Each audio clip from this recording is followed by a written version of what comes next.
선교 여정을 쭉 하면서 함께 다니면서도 이렇게 생각하게 된 단어 한 가지가 있습니다. 계속 마음속에 드는 단어였는데 바로 순복이라는 단어였습니다. 순복이 어떤 뜻일까요? 한자를 이렇게 그대로 직역해서 풀어보니까 유순하게 순응하면서 옷을 입는 것, 다시 말해서 잘 길들여지는 것을 말합니다. 죄를 품은 인간은 자기중심적이고 자의 힘이 크죠. 그래서 하나님이 주신 옷을 순순하게 잘 입지 않습니다. 얼마나 자기 생각이 강한지 아무리 좋다고 해도 잘 입지 않죠. 오히려 유혹의 욕심을 따라서 우리를 부패하게 하는 이방인의 옷, 옛사람의 옷을 우리는 고집합니다. 하지만 하나님 마음은 우리가 다 새 사람의 옷을 입기 원하는 것이죠. 제가 새 사람이라고 해서 이것은 뭔가 새롭게 되는 것이 아니라 제가 뭐라고 그랬죠? 하나님께서 원래 우리를 창조하셨던 모습, 그것을 말하는 것이었습니다. 제가 이번에 몽골 울란바토르에 가서 깜짝 놀란 것은 보니까 전부 폐차된 차들이 다 몰려있는 거예요. 예전에 그래도 괜찮은 차들이 좀 있었는데 보니까 전부 그냥 폐차된 차들이 죄다 그것이 다 모여 있다 보니까 공기가 너무 안 좋은 거죠. 제가 잠깐 봤을 때 12년 전과 15년 전과 너무 다른 거예요. 근데 여러분, 이게 한 50년 전에는 어땠을까요? 또 100년 전에 어땠겠습니까? 지금 우리가 죄의 옷을 단단히 입고는 죄를 따라 사는 것을 넘어서 오히려 욕심을 가지고 어떨 때는 의에 대해서 우리가 참 감각 없는 자가 되었지만 우리가 이번 선교를 통해서 깨닫듯이 하나님께 순복할 때 얼마나 우리 삶이 풍요로운지를 깨닫게 되는 것처럼 우리가 그 죄성의 먼지와 그 매연과 찌든 때에서 벗어나서 원래 우리가 되었던 그 아름다움으로 우리가 돌아갈 수 있다면, 원래 우리가 때묻지 않았던 원래 그 창조되었던 그 모습으로 우리가 돌아갈 수 있다면 여러분 얼마나 좋겠습니까? 그래서 바울은 지난 시간에 진리의 거울 앞에서 우리는 이방인 즉 유혹의 욕심을 따라 우리를 부패하게 만드는 우리의 옛사람의 옷을 벗어버리고 새 사람으로 옷을 입어야 된다라고 우리에게 말씀하고 있습니다. 다시 말해서 하나님이 주시는 것들에 대해서 순복하라고 하는 것이죠. 사랑하는 성도 여러분, 저도 그렇지만 여기 있는 모든 분들이 하나님이 이렇게 주시고자 하는 것들에 대해서 주춤거리거나 아니면 이리저리 재거나 고민하거나 그러지 말고 하나님 주시는 것들이 우리 생각에는 좋지 않아 보이고 우리 생각에는 좀 무겁다 할지라도 여러분 하나님 주신 것들이 우리에게 가장 좋은 것이잖아요. 주시는 모든 것들에 대해서 저는 온전하게 이렇게 순복하여서 날마다 새 사람의 옷을 입을 수 있는 저는 저와 여러분 될 수 있기를 소망합니다. 바울은 우리가 이처럼 하나님 말씀에 순복하기 위해서 반드시 기억해야 될 것이 있다라고 우리에게 말을 했죠. 그것은 바로 마귀에게 틈을 주면 안 된다는 거예요. 순복한 삶을 살기 위해서는 마귀에게 틈을 줘서는 안 된다. 먼저는 진실되지 않는 마음으로 마귀에게 틈을 주지 말라는 거예요. 죄가 있는 인간에게 다 가지고 있는 것이 하나 있습니다. 바로 수치심입니다. 누구에게나 수치심이 있어요. 근데 그 수치심의 정도에 따라서 어떤 사람은 좀 진실에 가까워지기도 하고요. 어떤 사람은 진실조차 숨기기도 합니다. 하나님 앞에 우리 있는 모습 그대로 우리 수치심을 치유하지 않으면요, 우리는 참 진실될 수가 없는 것이죠. 그래서 우리는 다윗처럼 있는 모습 그대로 자꾸 주님 앞에 나가는 것이 얼마나 중요한지 모릅니다. 우리 그 찬양 있잖아요. 있는 모습 그대로, 있는 모습 그대로. 함께 찬양 불러볼까요? 있는 모습 그대로, 있는 모습 그대로, 있는 모습 그대로 오세요. 하나님은 당신을 있는 모습 그대로, 있는 모습 그대로 오기 원하십니다. 성도 여러분, 저는 우리 모두가 하나님 앞에서 참 있는 모습 그대로 그렇게 진실되게 신앙생활 할 수 있는 전 저와 여러분 됐으면 좋겠습니다. 진실됨으로 살아라. 다시 말해서 거짓됨으로 마귀에게 틈을 주지 마라. 그리고 사람들에게 분노를 쏟으면서 틈을 주지 말고 게으르거나 탐욕으로 돈에 대해서 마귀에게 틈을 주지 마라. 그리고 더러운 말을 입 밖에 꺼내면서 마귀에게 틈을 주지 말라고 우리에게 고민하는 거예요. 그렇게 우리가 하나님과 친밀해지고 하나님이 주신 옷을 날마다 입으면서 우리가 원래 창조되었던 모습 그대로 돌아가면 어떻게 될까요? 여러분, 이집트를 나와서 광야를 걸어가던 이스라엘 백성들이 하나님 앞에 배운 게 뭐였죠? 순복하는 거였어요. 순복하는 거였어요. 이번에 몽골 선교를 가면서 참 감사했던 것 중에 하나가 하나님께서 참 우리에게 이걸 가르쳐 주시는구나. 계획도 된 게 없어요. 분명히 지금 계획도 없고 출발하는데 또 계획이 또 바뀌고 하루에 내가 보니까 한 20번씩 계획이 바뀐 것 같아요. 근데 그 와중에서도 우리가 계속 생각하는 것은 하나님이 뭘 원하시느냐, 하나님 어디를 가기 원하시느냐, 사람의 말이 아니라 하나님의 음성을 듣기를 원하는 거죠. 그래서 계속 하나님께 집중하게 될 때 우리가 뭘 알게 되는 것이죠? 출애굽에서 하나님께 말씀하시기를 내가 어떤 존재인지를 너에게 알게 하겠다는 거예요. 내가 여호와 너희의 하나님인 줄 너희가 알리라. 그들 생각에는 광야에서 그만 살았으면 좋겠고 좀 빨리 갔으면 좋겠고 저기로 가면 좋을 것 같고 이 사람 만나고 저렇게 하면 좋을 것 같은데 하나님께서 아무것도 하지 않게 하시고 광야에서 전적으로 하나님께 순복함을 통해서 풍요로움을 누리게 하시고 부족함이 없게 하시면서 내가 너에게 어떤 존재인지를 알게 하겠다는 것이죠. 그래서 보면요, 우리가 인생살이도 이렇게 너무 우리가 힘을 주고 사는 거 그게 참 지혜로운 것 같지만 어떻게 보면은 그게 가장 지혜롭지 않은 것일 수 있어요. 하나님 앞에 오히려 엎드려 순복해서 세상 사람이 지금 우리의 삶이 그렇잖아요. 계속 바쁘게 우리를 돌아가게 하잖아요. 언제 하나님 앞에 순복하겠어요? 언제 하나님 앞에 엎드리겠어요? 그럴 여유가 없어요. 그럴 시간이 없어요. 하나님을 생각하기보다 내가 내 것을 챙겨야 되는 시간이 더 많은 거죠. 여러분, 우리가 그렇게 살면 우리가 어떻게 하나님을 알겠습니까? 교회 다니면서요, 하나님을 진짜 자기가 알고 있는 사람 여러분 의외로 많지 않다는 거 아십니까? 다 자기의 감정을 빠져있지 진짜 하나님 어떤 분이신지를 잘 몰라요. 저는 이번 몽골 선교를 통해서도 저는 하나님께서 우리에게 베풀어 주신 거 많이 누렸거든요. 그랬죠? 많이 누렸어요. 근데 이 누린 것에 초점을 두지 말고 우리와 함께 하시던 하나님이 어떤 분이셨는가를 기억할 수 있는 전 여러분 됐으면 좋겠습니다. 이처럼 하나님의 손길 아래 새 사람의 옷을 날마다 입으며 하나님과 함께 하게 되면요, 우리가 어떤 일이 일어날까? 우리에게 일어나는 변화가 있어요. 자녀가 엄마의 손길에서 엄마를 닮아갑니다. 그렇죠? 그런 것처럼요, 우리 역시 하나님 품 안에 있잖아요. 그러면 하나님의 손길에서 하나님을 본받게 되어 있습니다. 하나님을 닮아가게 된다는 것이죠. 사랑하는 성도 여러분, 저는 우리 신앙의 연륜이 깊어지면 깊어질수록 지식이 많아지고 판단력이 넓어지는 것이 아니라 그런 것들은 더 어리숙해지고 오히려 하나님을 본받을 수 있는 전 저와 여러분 되었으면 좋겠습니다.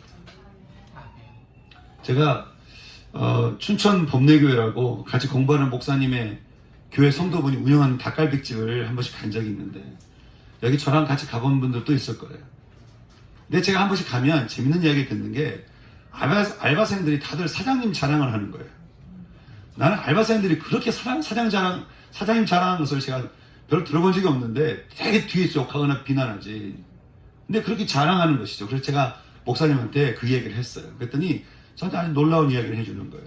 목사님, 그 알바생들이요, 그 사장님을 보고 다 교회를 다니기 시작해요. 그리고는 거기서 받는 월급으로 하나님께 11조를 꼬박꼬박 낸다는 거예요. 여러분, 자기 재정의 11조를 낸다는 것은 자기 소유된 주권이 하나님이라는 것을 인정하는 거잖아요. 근데 그 신앙을 누구에게 배웠다는 거예요? 사장님한테 배웠다는 거예요. 야, 참 그 애 듣고요, 놀랍기도 하면서 참 부끄러웠어요. 너희는 서로 친절하게 하며 불쌍히 여기며 서로 용서하기를 하나님이 그리스도 안에서 너희를 용서하신 것 같이 하고 그리스도께서 너희를 사랑하신 것 같이 너희도 사랑 가운데 생활하고. 성도 여러분, 우리 주변의 우리 이웃들은, 또 우리의 가족들은, 우리의 친척들은, 직장인 동료들은 우리를 보면 어떤 생각이 떠오를까요? 그러므로 사랑을 받는 자녀같이 너희는 하나님을 본받는 자가 되라고. 그리스도께서 너희를 사랑하신 것 같이 너희도 사랑 가운데 행하라고. 진리 앞에, 그 진리의 거울 앞에 서면 참 부끄러운 게 우리 모습 아니겠습니까? 바울은 우리가 하나님을 본받지 못하게 하는 두 가지 어둠의 죄가 있다고 우리에게 말을 해주고 있습니다. 어둠의 죄가 여러 가지가 있을 텐데 바울이 두 가지만 얘기하는 것은 이 두 가지가 우리로 하여금 하나님을 본받지 못하게 하기도 하고, 또 함께 그리스도의 몸 된 우리들이 서로 그리스도의 몸을 이루지 못하게 하는 죄이기 때문에 그런 것인데, 그 두 가지가 뭘까? 첫 번째 보니까 우리가 하나님을 본받지 못하게 하는 죄는 성적인 죄라는 거예요. 죄를 말할 때 항상 나오는 죄명이 성적인 죄입니다. 왜냐하면 이 성이라고 하는 것은 하나님께서 정하신 관계에, 이 성적인 죄라고 하는 것은 하나님께서 정하신 관계의 경계선을 무너뜨리는 죄가 되기 때문에 그런 것이죠. 그래서 성적인 죄는 삼위 하나님의 형상에서 벗어나는 길이면서 그 형상을 따라 창조된 가정을 어그러지게 만드는 죄이기 때문에 그런 것입니다. 바울은 이 성적인 죄에 대해서 3절에서 이렇게 말하고 있습니다. 우리 3절 말씀 같이 읽어볼까요? 같이 읽겠습니다. 시작. 음행과 온갖 더러운 것과 탐욕은 너희 중에서 그 이름조차도 부르지 말라. 이는 성도에게 마땅한 밤이라. 아멘. 이 음행이라는 단어, 프로네이아라는 단어, 영어로는 포르노그라피죠. 이것은 하나님께서 가정을 창조하시고 가정을 통해 번성케 하는 창조 질서를 깨트리는 역할을 한다는 것인데요. 성을 하나님의 창조를 해서 벗어나서 오히려 이것을 우리가 좋아하게 되잖아요. 그러면 이제는 그 다음 말씀처럼 온갖 더러운 것을 가까이 하게 됩니다. 여기 온갖 더러운 것의 원어, 이 원어를 보게 되면 이 원어가 오네가 쓰인 마태복음 24년 27절 말씀 보면 이 단어가 뭐냐면 온갖 더러움인 단어가 어떤 뜻이냐? 죽은 시체를 뜻한다는 거예요. 다시 말해서 우리가 음행을 쫓게 되잖아요. 음행을 가까이 하잖아요. 또 음행의 어떤 것이든 그것이 포르노그래피의 무슨 영상이든 화면이든 어떤 것이든 그거를 열어젖히면 사람은 마치 죽은 시체와 같은 죽음을 쫓는 자가 된다는 거예요. 그리고 그 죽음의 시체가 널브러진 곳에 함께 머무르는 자가 된다고 하는 것이죠. 바울은 이것을 가리켜 탐욕이라고 이야기하고 있습니다. 그리고 음행과 온갖 더러운 것과 탐욕을 쫓는 자에 대해서 바울은 5절에서 이렇게 말을 하고 있습니다. 또 이거 같이 읽어볼까요? 읽겠습니다. 시작. 너희도 정녕 이것을 알거니와 음행하는 자나 더러운 자나 탐하는 자, 곧 우상 숭배자는 다 그리스도와 하나님의 나라에서 기업을 얻지 못하리니. 예, 성적인 죄 가운데 있는 사람, 그걸 탐하는 자는 우상 숭배자니 그리스도와 하나님의 나라에서 기업을 얻지 못하게 된다는 것입니다. 여러분, 음행을 쫓으면서 우리가 어떻게 하나님의 손길 안에 있겠어요? 우리가 음행을 쫓으면서 어떻게 하나님이 주시는 새 사람의 옷을 입겠습니까? 은행을 쫓으면서 우리가 어떻게 서로가 하나님을 본받는 자의 삶을 살 수 있겠어요? 그러니 바울이 말합니다. 너희는 음행에 관련된 것에 대해서 그 이름조차 부르지 마라. 그 말은 너희는 그 근처에도 가지 말고 그들과 함께 있는 자리에도 함께 있지 말라는 거예요. 하여간 음행의 죄가 있는 곳에는 있지도 말고 보지도 말고 어떻게 해요? 피하라는 거예요. 그래서 12절 성을 창조하신 하나님 앞에서 말하기도 부끄러운 수치스러운 것들이기 때문이라고 말씀하고 있는 것이죠. 저는 음행의 죄는 피하라는 말씀처럼 저는요, 우리 성도님들이 가까이 할 것은 가까이 하고 피해야 할 것은 피하면서 하나님과 친밀함을 더욱더 깊이 누릴 수 있는 우리 모두 될 수 있기를 진심으로 소망합니다. 또 한 가지, 우리로 하여금 하나님을 본받지 못하게 하는 어둠의 죄가 있는데 그것은 말에 대한 죄입니다. 4절에서 바울은 너희는 누추함의 말, 즉 입에 올리기도 부끄러운 속되고 더럽고 어리석은 말들, 유행을 따르면서 사랑이 아닌 말들을 생각 없이 쏟아내는 그런 말들, 그리고 희롱의 말들, 즉 오직 자기 중심적으로 생각을 하면서 남을 무시하고 무례하게 대하며 다른 사람들을 흠잡고 흉보는 말들이 너에게는 마땅하지 않다. 그렇게 우리에게 말씀하고 있습니다. 잠언 18장 21절 말씀 보면요, 사람이 죽고 사는 게 혀에 힘이 달려있대요. 우리가 무슨 말을 하느냐에 따라서 우리는 보통 진실되게 이야기한다고 얘기를 해보자 그러면 다 비난하는 얘기를 합니다. 보니까 속이 좋은 소리는 안 해요. 보니까 그 말은 속에 품고 있는 언어들이 굉장히 독하다는 거예요. 사람이 이렇게 서로 살리고 죽게 하는 것이 이게 혀에 힘이 달려있다고. 우리는 우리의 여기서 혀는 이 마음의 혀까지 말하는 것이죠. 이 혀를 어떻게 사용하느냐에 따라서 그리스도 몸을 이루기도 하고 깨트리기도 한다고 하는 것인데, 그러니 어떻게 해요? 너희는 부끄러운 말이나 어리석은 말이나 다른 사람에게 무례히 대하는 말들, 그 말들 대신에 어떻게 하라는 거예요? 오히려 이 말은 차라리 어떻게 하라고 하는 것이죠?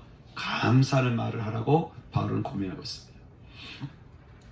우리는 선과 악을 구별하는 죄성을 가진 사람들이라서 차라리 감사하는 말을 하라고 하는 이것에 대해서는 참 훈련이 필요합니다. 불평 노트 이런 거 없잖아요. 감사 노트가 있지. 왜냐하면 불평은 말하기 시작하면서 우리 불평은 이거는 훈련하지 않아도 그냥 쫙 나옵니다. 근데 감사하라고 하면은 생각을 많이 해야 돼요.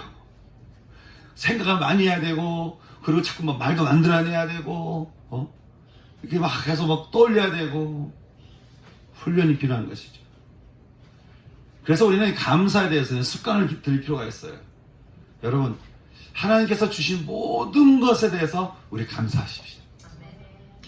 제가 언젠가 말씀드린 것처럼 세상의 모든 것은 당연한 것이 없습니다.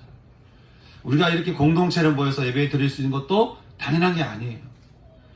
부부의 인연을 맺는 것도 당연한 게 아닙니다. 모든 것은 당연한 게 아니에요. 하나님께서 우리에게 주신 모든 것을 우리가 감사히 여기고, 주신 것에 대해서, 함께 예배드리게 한 것에 대해서, 우리가 이렇게 교회에 나온 것에 대해서, 모든 것에 대해서 하나님께 감사하고 또 감사하잖아요. 그러면 이 감사가 우리의 죄된 본능을 제어하는 거예요. 그래서 우리가 계속 해야 될 습관 중에 하나는 감사인 것입니다. 저는 우리의 혀에 언제나 감사가 넘쳤으면 좋겠습니다. 감사를 말하면서도 우리가 끝물은 약간 판단이 또 이렇게 들어가잖아요. 감사한데 그러면서 또 우리가 저렇게 판단을 또 합니다. 그래. 근데 처음도 감사하고 나중도 감사하고 자꾸 감사하는 거. 여러분, 그런 삶을 우리가 자꾸 훈련을 하고 삶을 살잖아요. 그러면 늘 우리와 함께 하신 하나님을 본받는 삶을 살 수 있지 않겠습니까? 바울은 그렇게 말하면서 우리에게 6절에서 누구든지 헛된 말을 통해 너희를 또한 속이지 못하게 하라고 권면을 해주고 있습니다. 그래서 헛된 말이라고 하는 것은 골로새서 2장 8절 말씀대로 누가 철학과 헛된 속임수로 너희를 사로잡을까 주의하라는 것인데, 그것은 사람의 전통과 세상의 초등학문을 따르는 거지 예수를 따르는 것은 아니라고 하는 것이죠. 그러니 예수님을 따르지 못하게 하면 그게 그럴싸한 말이고, 그게 되게 있어 보이는 말 같고 되게 놀라운 말 같아 보인다 할지라도 거기에서 예수를 따르는 말이 아니라고 하는 것은 어떻게 해요? 너희가 그것을 귀담아 듣지 말고 기울이지 말고 그들과 함께 하지 말라는 거예요. 제가 언젠가 자유라는 주제를 가지고 이렇게 고민하고 있을 때 여러 가지 우리 사회에 부패된 부분이 있잖아요. 그래서 이 부패된 부분을 가지고 자유를 두고 예배 드리는 곳에 예배 드리는 것이 있다. 그래서 광화문에서 길거리 예배 드린다고 해서 한번 가봤어요. 밤 7시 예배 드린다고 해서 가서 보니까 모든 노조원들이 다 와 있더라고요. 보니까 시작은 기도로 시작을 했어요. 근데 인사말, 감사 인사, 그 다음에 그래서 쭉 얘기 뭐냐면 나중에 결론은 뭐냐면 세상에 대해서 부패해서 우리가 싸우자 이러고 그렇게 하고 나서 누가 한 편이 나서 기도하고 끝났어요. 말은 틀린 말 같지 않고 되게 멋있는 말 같은데 제가 어디에서도 거기서 그 예배라고 불린 장소에서 예수님을 발견할 수가 없었어요. 그 헛헛함을 잊을 수가 없어요. 순서는 다 예배인데 예수님이 없어요. 여러분, 우리가 그런 곳에 함께 계속 머무르면서 그 얘기를 듣고 이렇게 있잖아요. 그러면 우리가 오히려 예수님에 대해서 예수님을 잊어버릴 수도 있어요. 바울은 말합니다. 성적인 죄나 말의 죄가 있는 곳에 너희는 참여하지도 말고 오히려 그것이 잘못되었다라고 어떻게 해요? 책망하고 꾸짖으라고 그렇게 우리에게 말을 하고 있습니다. 우리가 이 모든 어둠의 일에 대해서 멀리하고 귀를 기울이지 않고 참여하지 않을 뿐 아니라 도리어 그것에 참여한 일을 책망하지 않으면 성경은 우리에게 이렇게 말합니다. 책망을 받는 모든 것은 빛으로 말미암아 드러나게 된다는 것이에요. 여러분, 우리가 스스로 죄를 자복하면서 용서받는 것하고 우리의 죄가 빛 가운데서 계속 들춰내지는 것하고 어느 게 더 지롭겠습니까? 우리 스스로 이게 죄인 줄 알아서 하나님께 고백하면서 정결하며 나가는 것하고 우리 죄를 가슴에 품다가 하나님께서 빛을 통해서 이런저런 모양으로 우리 죄를 이렇게 들춰내시는 것하고 어느 게 더 낫겠어요, 여러분? 전자예요, 후자예요? 전자겠죠? 바울은 말합니다. 전에는 너희가 어둠이었지만 지금은 빛 가운데 부름받은 너희는 이제 빛의 자녀들 아니냐라고 하는 거예요. 베드로전서 2장 9절에서 너희는 택하신 족속이요 왕같은 제사장이요 거룩한 나라의 그의 소유가 된 백성이니 이는 너희를 어두운 데서 어떻게 해요? 불러내서 그의 기이한 빛 가운데 들어가게 하셨다. 우리에게 말씀하고 있잖아요. 이것은 하나님의 덕을 선포하기 위함이라고. 하나님은 당신의 아름다운 덕을 온 세상에 알리기 위해서 우리를 이 빛 가운데로 초대하셨다는 거예요.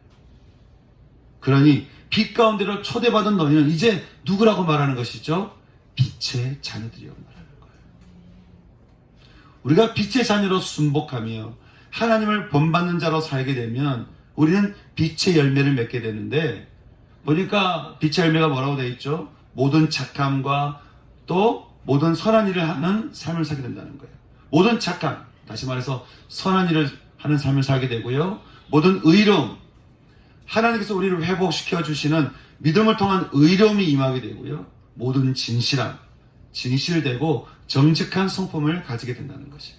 그러니 빛의 자녀로 부름받은 우리들에게 바울이 권면합니다. 너희는 하나님을 기쁘시게 하는 일이 무엇인가를 시험해 보라는 거예요. 마치 이렇게 금속을 불에 놓고 이것이 진짜인지 가짜인지 알아보듯이 무슨 일을 할 때마다 무슨 말을 할 때마다 이것이 하나님이 기뻐하시는 일일까? 이것을 생각하라는 거예요. 성적인 연약함 앞에서도 이것이 하나님이 기뻐하시는 일일까? 말을 하거나 말을 들을 때에도 이것이 하나님께서 기뻐하시는 일일까? 이렇게 생각하라고 하는 것이죠. 그래서 언제나 어떤 상황에서 있든지 하나님 이것이 하나님이 기뻐하시는 일인가를 생각하라는 것이죠. 근데 여러분 우리가 알다시피 우리가 어둠의 일에 참여하는 것과 빛의 자녀로 살아가는 것과 어느 게 우리는 자연스럽습니까?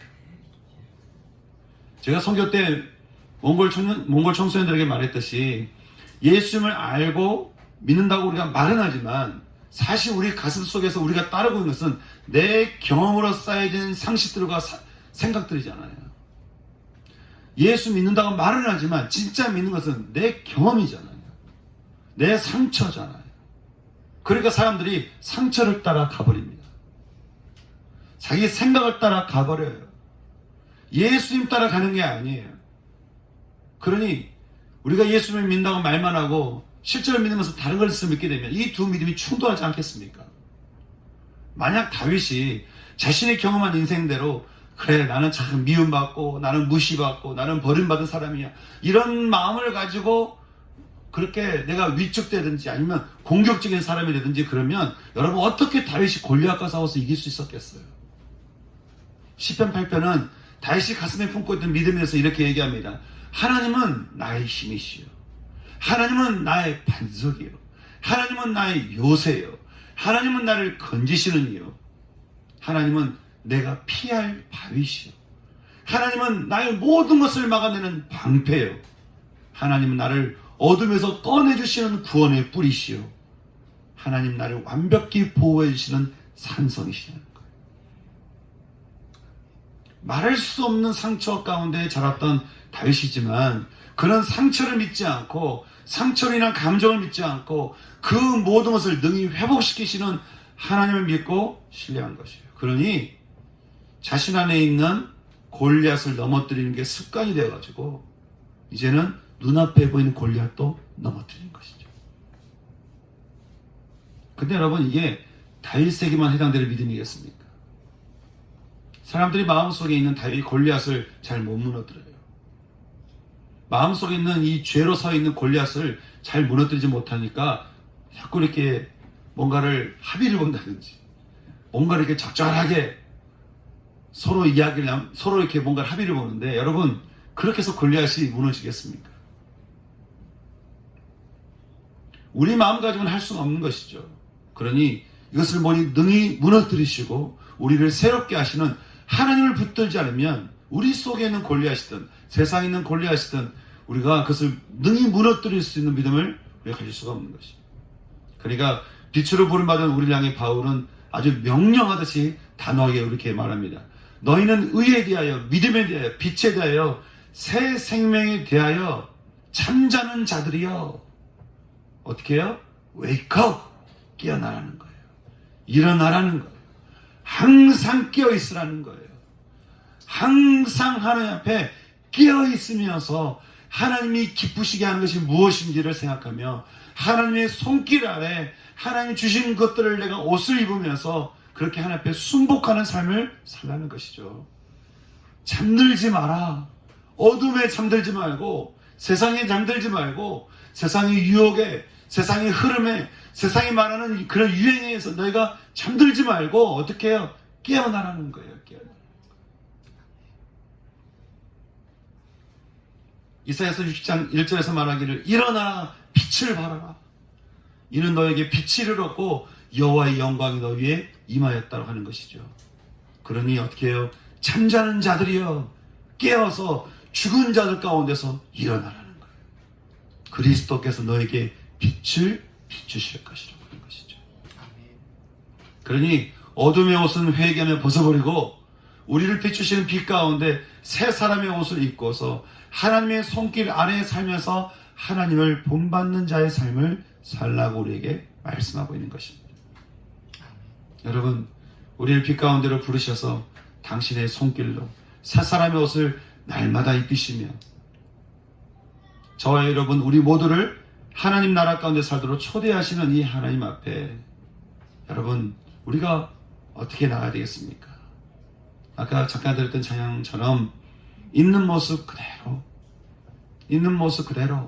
주 앞에 나가시면서 주님이 주시는 말씀을 내가 마음에 품고 회개할 것을 회개하면서 그동안 마귀의 손길에 있던 거짓과 위선과 또 사람에게 분노하면서 죄를 짓거나 또 게으름과 욕심과 탐욕을 쫓아 살았던 삶에 대해서 하나님 앞에 우리가 어떻게 해요? 마음을 돌이키고 음행과 더러운 말로 관계를 깨뜨렸던 모든 행위에 대해서도 하나님 앞에 정직하게 돌이켜서 하나님의 긍휼과 자비를 구하시며 하나님께 주시는 새 사람의 모습을 우리가 입으면서 하나님 앞에 순복할 수 있는 저는 그런 이 아침 되었으면 좋겠는 거예요. 하나님께서 바울을 통해 우리에게 권면하신 말씀, 하나님을 본받는 삶을 사십시오. 다시 말해서 하나님의 손길 아래 순복하십시오. 하나님의 품 안에서 사십시오. 깨어서 하나님이 무엇을 좋아하시는지, 하나님이 무엇을 기뻐하시는지를 깨어서 생각하며 사십시오. 오늘 주신 이 말씀 마음에 품고요. 오늘 이 아침 함께 교담 나갈 때에 오늘 저는 이 시간이 하나님의 좀 진실된 그런 시간이 되었으면 좋겠습니다. 우리 있는 모습 그대로 찾는 것처럼 우리 참 어두움 가운데 참여한 우리 삶의 모습이 많잖아요. 아까 그 사장님이 얘기했지만 제가 그 얘기를 어제 듣고 나니까 그제 듣고 나니까 가보고 싶은 거예요. 거기를. 다시 한번 그 사장님을 만나보고 싶은 거예요. 야, 이번에는 그 사장님하고 밥을 먹어야 되겠다. 정말 새 사람의 옷을 입고 사는 사람의 모습 아니겠습니까? 하나님 본받는 삶을 우리가 얼만큼 살고 있는지, 우리는 얼마나 하나님의 손길 안에 살고 있는지, 우리는 얼마나 하나님 품 안에서 살고 있는지, 얼마나 하나님의 말씀 앞에 순복하면서 우리가 우리 힘을 잔뜩 쥐고 살아가는 것이 아니라 얼마나 하나님 앞에 엎드려서 순복하고 있는지, 이 시간 우리 있는 모습 그대로를 하나님 앞에 올려드리면서 또 우리 마귀에게 사로잡혔던 우리 삶에 대해서 회개할 부분 회개하시고 돌이킬 것은 또 돌이키면서 하나님 제 안에 임재하셔서 저를 만져주시고 저를 치유해 주시옵소서. 하나님 치유의 손길로 제 마음을 만져주세요. 그래서 새 사람의 옷을 입혀주시옵소서. 긍휼의 손길로 제 영혼을 만져주세요. 그리고 십자가의 손길로 제 마음에 제 영혼에 박혀있는 묻어있는 모든 죄들을 당신의 십자가의 피로 씻어주세요. 그리고 이 시간에 주의 손길로 새 사람의 옷을 입는 제가 될 수 있게 도와주세요. 이렇게 함께 기도하며 나갈 수 있는 의지가 되었으면 좋겠습니다. 같이 기도할까요? 기도하겠습니다. 살아계신 하나님,